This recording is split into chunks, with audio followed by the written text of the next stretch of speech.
Ashama harka fuudhee dhaggeeffattoota hordoftoota chaanalii kooti akkam jirtan nagaa keessanii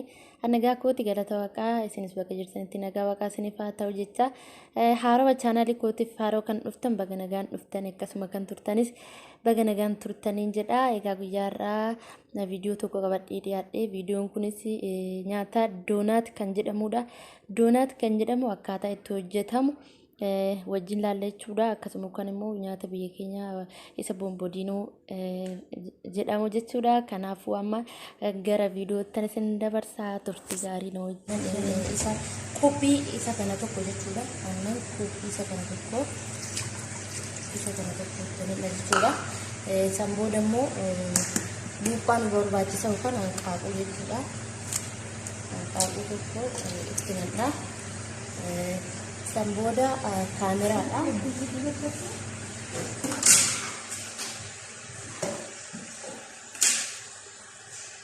Kamera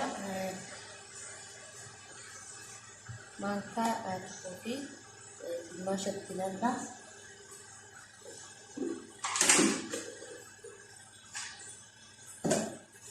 Angka masuk karas itu mbak sini juga. Makan lama gari juga.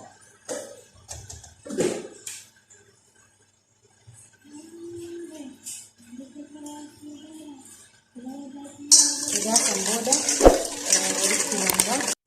ega ada barbannetti yoromo yu bayis barbanne isa kana daku isa kana shani fi akkasuma immoo aannan muyu isa kana lama jechuudha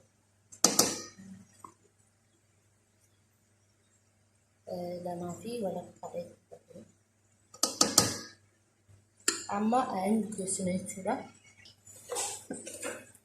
xiqqoo soogdeetti jira jechuudha.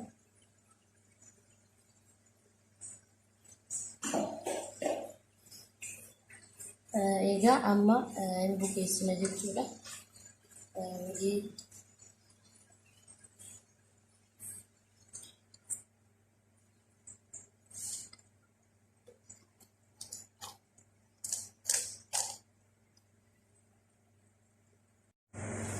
Egaa isa kana kanarra godhanneetiin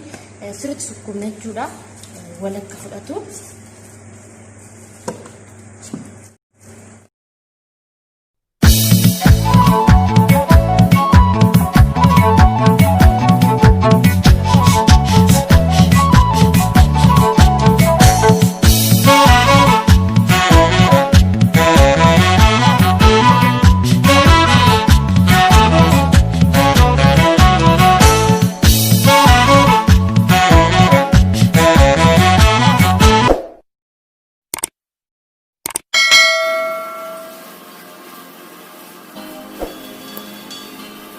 Batama koti yaho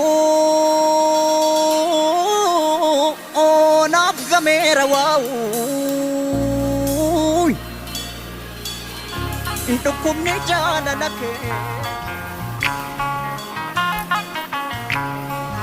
Anu tuman sitte majedu Kanormata te malgodu Harra boret kana fide Garangkomo si male kuno haras amma sedide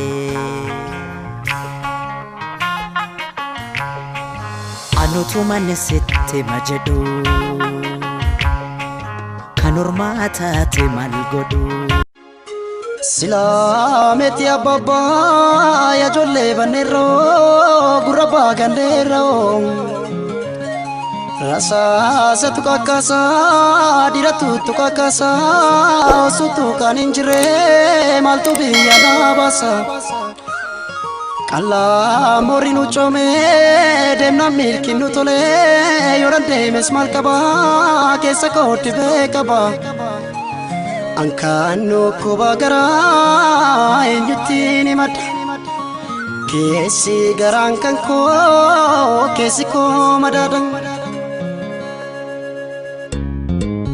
Yamukin gadi saloni siyade anjalalet walargan kenya yom Yamukin gadi saloni siyade anjalalet walargan kenya yom